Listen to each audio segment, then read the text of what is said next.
All right, we are here for Planechase League, back with our feature matches. Uh, Here for week one. I'm here again, back with Justin, and we got Adam S or Wisma here, who I'm going to be looking from his point of view, playing what looks to be a teamer deck, and he's up against Caleb. Justin's going to be looking at his hand. Last I saw, he had some type of a teamer deck as well. Yeah, but the key card in his deck is actually Field of the Dead. Yes, yes, I believe he was saying earlier his league goal is to make a zombie token this league, just one at Well, any point. well, well, here's the said card, and he currently, with the Field of the Dead, has four other basic land types in his deck in his hand, so he's not too Yes. far off. Yeah, so with our infusion of call time here, we get these snow covered lands, which despite still being an island, the snow covered island has a different name. So Field of the Dead just cares about lands with different names. So if he's playing three colors, he has at least six different basics in his deck, and then on top of any dual lands or other evolving wilds or other things he's opened. But having to do with gameplay here, Adam started off with a Radis Firebrand. Adams has he has all his colors here. He has an island in hand. What's Caleb's hand looking like here as he surveils with this Draugr Thought Thief? Well, he's got three lands. He has one of the key cards from Dominator United, Micromancer. Don't know what he has to hit, but it was a very good card back then. A Champion of Ronus, which is the exert creature that may put a creature from your hand into play, and he has the Low Mage's Domination, which it Okay. lets him mind control something. Actually, All right. Yeah. So earlier he went to go get a Shivan Fire with his Micromancer in a game earlier today. So uh, that was that's a good one to go get removal. All right. So he's so having the choice of playing a 2/5 with enlist or casting this pump spell and then casting opt. Adams decided to cast the pump spell and opt rather than the Barkweave Crusher, which I mean, it's a filler playable, but not on the high end of things you get excited about. All right, so here comes yeah, the Micromancer. and just saying, like the Rise Firebrand is a very valuable card. It lets him get through with a lot of damage, protect itself with its pump ability, and it's just more valuable than a Jogger Thought Thief, and it's worth saving with the pump spell. Yeah. So despite the snow-covered lands having different names, they don't give you extra counts towards your domain count. They just a snow-covered mountain and a mountain is just one for domain here. Yep.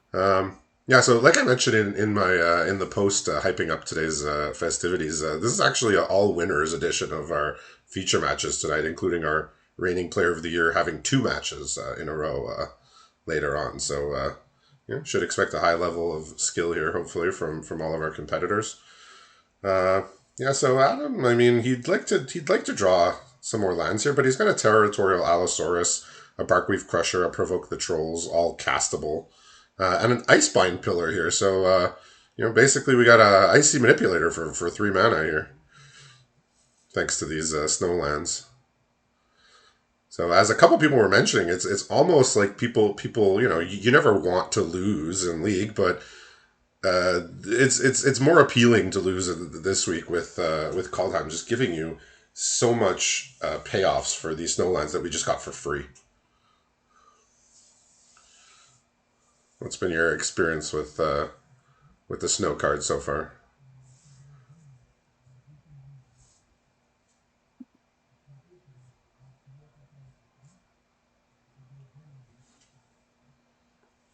Are you there?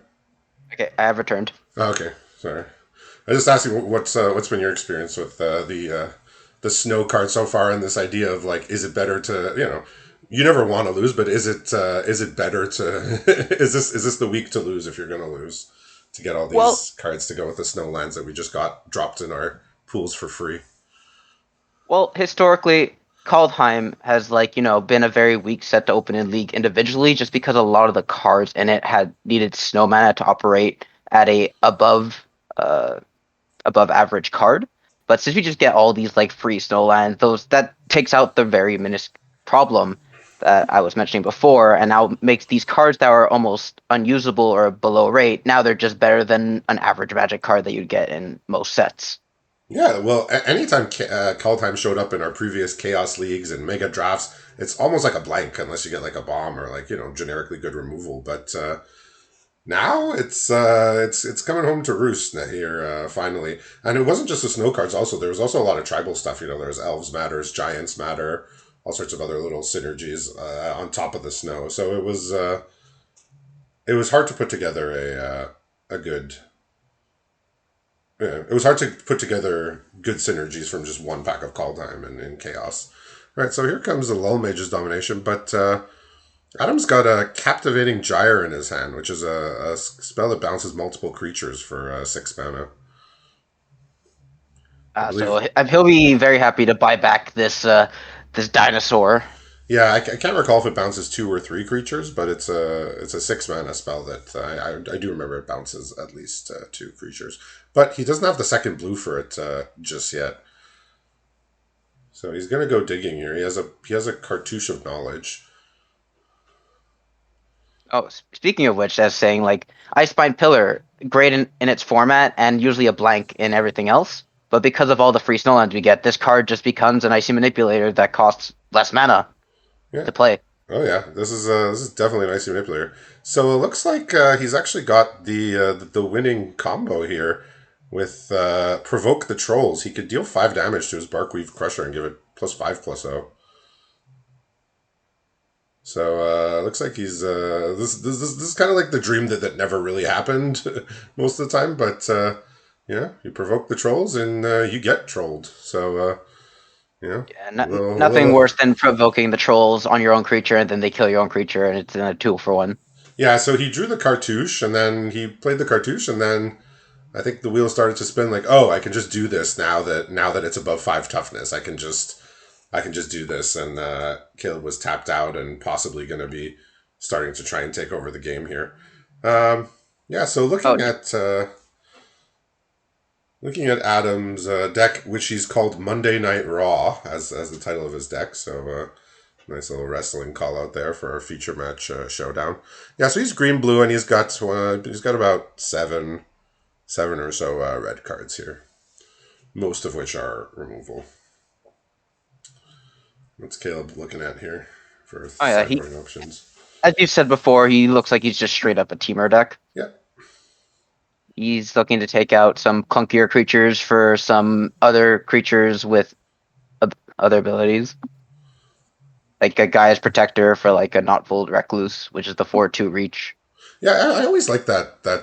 Yeah, the 3 mana 4/2 spider. I always like that guy. I found it was pretty effective. So Adam's thinking about a Pitchburn Devils here. Oh, and just to make an errata, the Provoke the Trolls does 3 damage, not 5. Oh, just 3 damage, right? Yes, okay.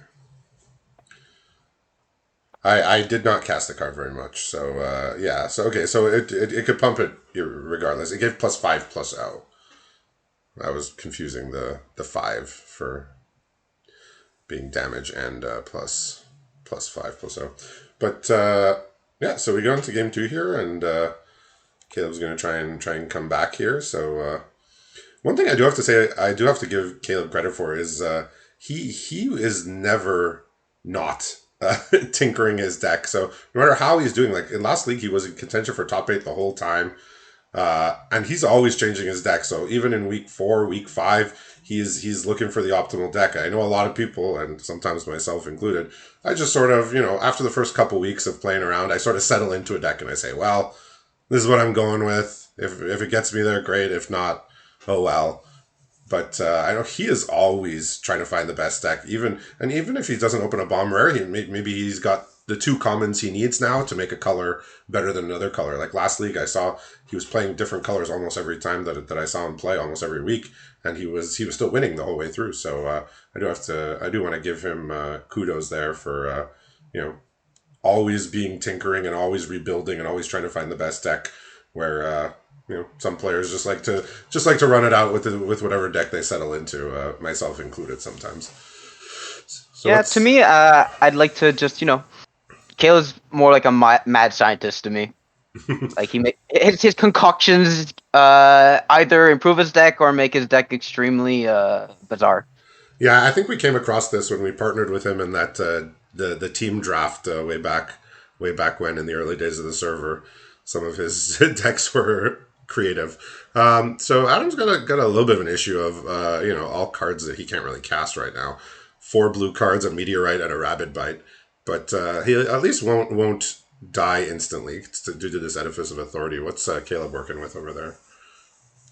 Well, he's just gonna play a very efficient flyer right now. Just seeing the Boar Elemental, just Oh, hard to remove with its innate ward 2, I suppose. yeah, that's going to And be a problem. Yeah. and besides that, he has a few kill spells. He has his Law Mage's Domination again, which he can't currently cast, missing that third blue, and a Sculptor of Winter, which is the mana dork that untaps Snowlands. Which, as keep saying over and over again, it's very good in this format because of all the free Snowlands you just get Oh from. yeah. Yeah, anything that says snow on it is better than it probably was in call time.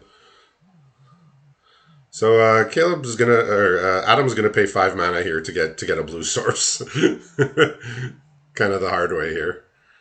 Even so, the Edifice of Authority can still lock down the Boreal Elemental because it only taxes you for spells targeting it.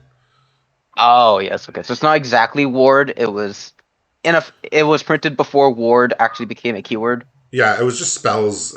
Spells cost 2 more to target it. So it's like it's not like ward. It's like you can't even put your spell on the stack if you don't have the 2 mana. Yeah, okay.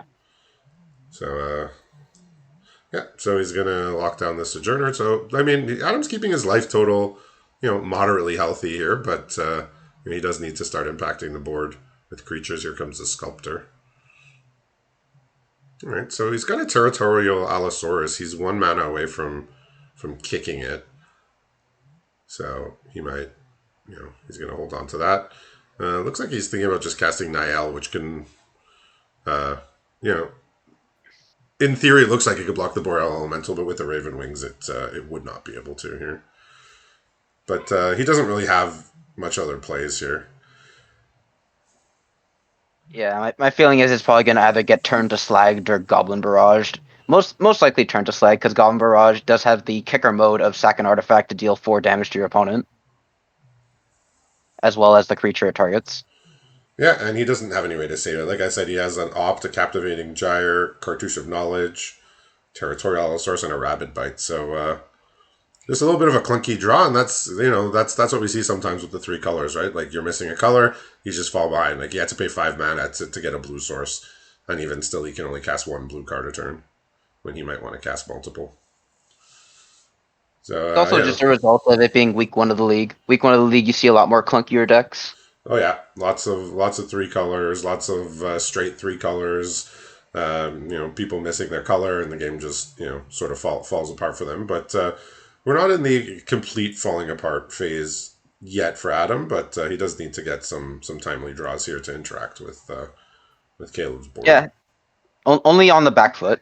So is there a combat trick here to There is not, but I okay? imagine that Adam might be willing to just take 3 instead of potentially putting Niall at harm's way.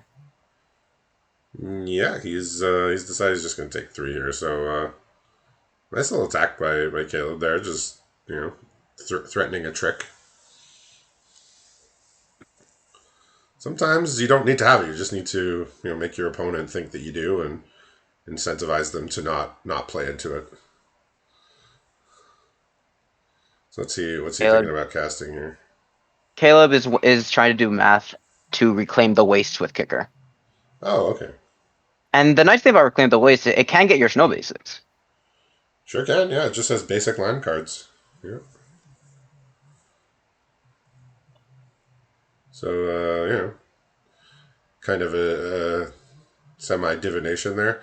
So there's a Balmor. Don't know. You said he has a couple burn spells in hand. So with those, the game might end very quickly with the effect of Balmor. Though Adam's got I probably the best draw he could have had, which is an island, which means he has 2 blue sources, but he can also now kick his Allosaurus and get something off the board. I could not remember if Balmor was non-creature or instant sorcery. I believe DMU cared specifically about instants and sorceries. It changes from set to set, but I believe in DMU you were specifically were needing to cast instants and sorceries, like Tolarian Terror was the card Okay. that makes me believe that.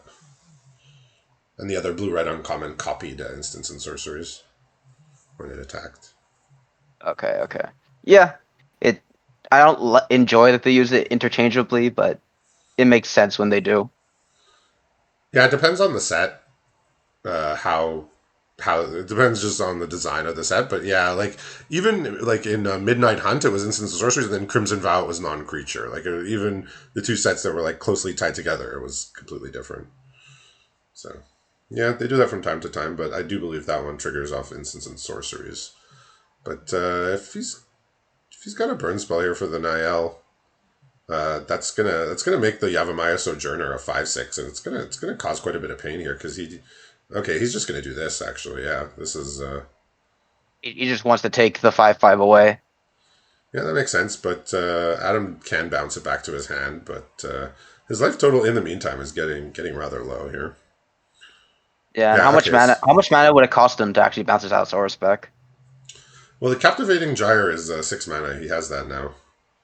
Okay, but It's that's like his return entire three turn. creatures. Yeah, but he gets basically, you know, Caleb loses his board presence here, Okay. right? Because he gets two of his own creatures bounced. Yeah, so it was a sorcery that bounces three creatures back to their owner's hand. So yeah, a little slow and clunky there, but it gets the job done here and gets him out of harm's way for at least a turn or two. Right, so now he's looking at an Icebind Pillar, a snow-covered island, and it's back in league play. Colossal Dreadmaws here. Yeah, in its glory. I believe it was in Corset. That's how it found its way into our packs there. Yes, Because core Ixalan and 2021. Rivals of Ixalan were not among the original array of packs that we had to work with. The Dreadmaw finds its way. I'm telling you. So Caleb at most can do 7 damage here if he played Balmor and then Goblin Barrage with Kicker. Oh wait, no, there's the Edifice, so he can only just still do 5. So I'm thinking here he probably just redeploys his hand, even though somebody's gonna get eaten by an Allosaur. So the Sojourner is what? It's gonna be a 5 drop here. Yes, the 5 drop. That's 4/6. Okay. So he's gonna play that. I guess he's not playing Balmor. He's gonna play a blue or green card here. He can play Balmor. He just doesn't tap Oh, okay. his snow covered for mountain. Yes, of course. But I believe Balmor's not coming out as he sees the Allosaurus in play, so it Okay. doesn't probably doesn't want to get that eaten. Yeah, so here's a not Vold Recluse, that spider that you were saying he brought in from the sideboard. Like, I always kind of like that guy. I found it was good. It was good at what you needed it for. So what did he leave on top with Nile? He chose the Icebind Pillar Okay, so rather than just a more Dreadmaw or an island. destruction. Yeah, so the edifice of the Icebind Pillar. This is like Caleb has got a lot of nonsense to to slog through here in order to get this last 9 points of damage. I think because he's gonna potentially be able to lock down two creatures a turn here. His two best creatures on board are always going to be dead, or are always going to be sitting there like ducks. Yeah, it is gonna tie up a little bit of Adam's mana, but it's just two a turn. I mean, this is three here, but furthermore, it's just two a turn. Yeah, the power of artifacts and not having removal for them, Yeah, so looks like he's essentially. gonna Rabid Bite to get this spider off the board. So it's a little too threatening here, and it keeps the Niall being able to attack and find the best card among the top three that he has. Yeah, this might be the time to just kill the Nile, because even if Caleb plays like Balmor, he can't even attack with anyone. All right, so now he's looking at Radha's Firebrand, Colossal Growth, the pump spell from DMU, Okay. and yeah, so he had a land there as well. So he's gonna take the growth here as a pump spell. He's gonna lock down the elf, so he can't even use the mana ability from the elf now Yeah. because the once you have three brick counters, you can basically arrest a creature, stop it from doing anything at all. Oh well. Yeah, so he's actually tapped out of his snow mana accidentally here. That's actually going to be lethal then, because you could just play Balmor and then Goblin Mirage sacking Raven Wings for the lethal. Yeah, so Arena kept the meteorite open because it represents any color, but he needed that snow for the Icebind Pillar. Yeah. Arena usually accounts for cards in your hand and things you can cast and activate, but yeah, the auto tapper might have done him in there. He's seeing Yeah, that so the writing might be on the wall here. Yeah, so that's going to be 4 to the face, and that's going to be a 5 damage for lethal here. Yeah, that auto tapper strikes again. We see it. We see it time and again here. Yeah, it's a shame. It was looking like Adam was finding his way back into this matchup, and it was going to be really difficult for Caleb to get in those points of damage. But we see the little tapping there and not being able to use the Icebind Pillar. That's that's the game sometimes. It's funny because like these are mistakes that like you just wouldn't do in person, and even on like Magic Online where you have to tap manually everything, like you would just always leave your snow. But on Arena, you just click it suggests you something, and you just assume it's got your best interests, and we sometimes that happens. yes, so basically Arena just replaces like some of the finesse you would use in in paper with convenience, Yeah, and but it convenience happens. comes with a cost. It does indeed come with a cost. Well, it's like a So convenience store, right? Like you want your bottle of soda. Well, it's going to cost $3 at the convenience store and like $1.50 at the grocery store. But you have to walk through the whole store all the way to the back of the store and back. But in the convenience store, you just walk in and it's right there. So convenience comes with a cost, and sometimes you know, once in a while, it costs you a game. So unfortunate there. Let's see what the third so game has in Caleb store here.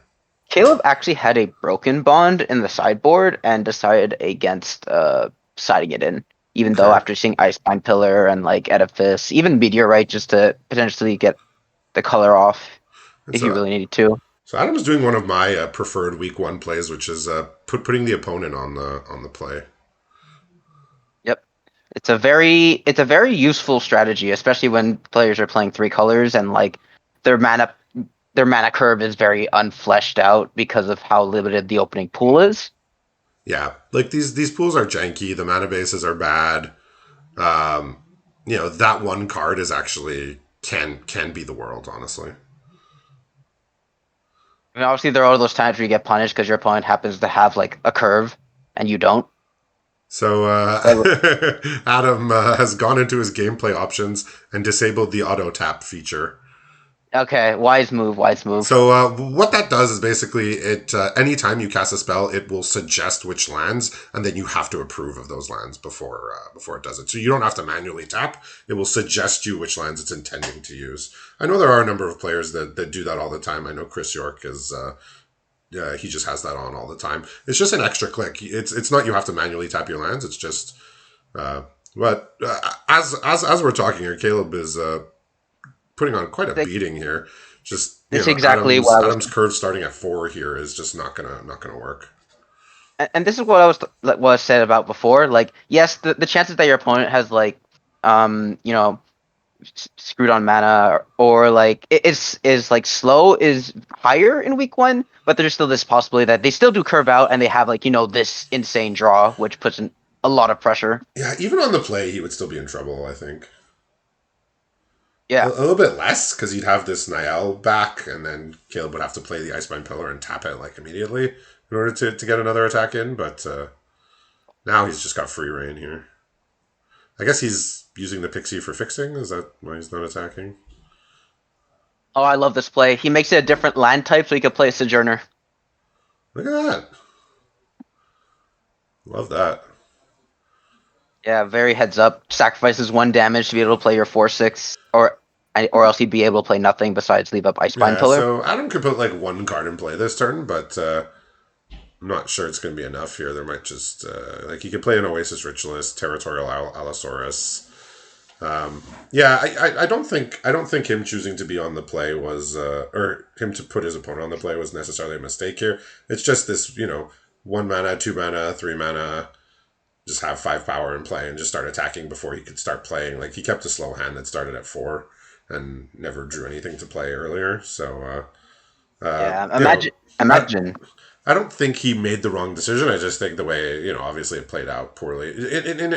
In any game where you're planning to start on 4, you are putting a lot of hope that your opponent is not doing anything on turns 2 and 3. Yep. So he kept his hand just hoping, okay, opponent has, and Caleb even did mulligan, I believe. So, he's like saying, oh, he's mulliganed, he's 3 colors, he's on the play. I can keep this slow hand. And in most cases, in week 1 of League, you probably can, but we just see it not work out here. So just sort of a little unfortunate couple of things here that did not go Adam's way at the end of the last game, and now, we see it in the early turns of this game. Can So Caleb finish this off somehow here between a Caleb, tap and whatever's in his hand? so Caleb tapped the 5/5 and he attacks all. Niall could eat the 2/2 and you only take 7. Yeah, but that's if Caleb doesn't have a spell. Caleb currently does not. He has a Lommage's Domination, which he can't cast, and a Tuscary Firewalker. He's turning it to Oh, blue here. he's casting the Domination out for 0 to trigger Balmor. That's so smart. Just a pump, yeah. So smart. Caleb, like I said, he sees these lines that sometimes I don't see them, or sometimes it would take me a while to see them. This is just okay. He's gonna go to 1 here, I think. No, that's just lethal because So everything has 7, trample. 8. Okay, it's exactly 8. Yeah, the trample. Yeah, well, unfortunately that game was a little quick, but we saw the unfortunate auto tap, and then the just pretty ideal curve out here after putting his opponent on the play here. So congratulations to Caleb, and we'll be back in a little bit for match number 2 for week 1.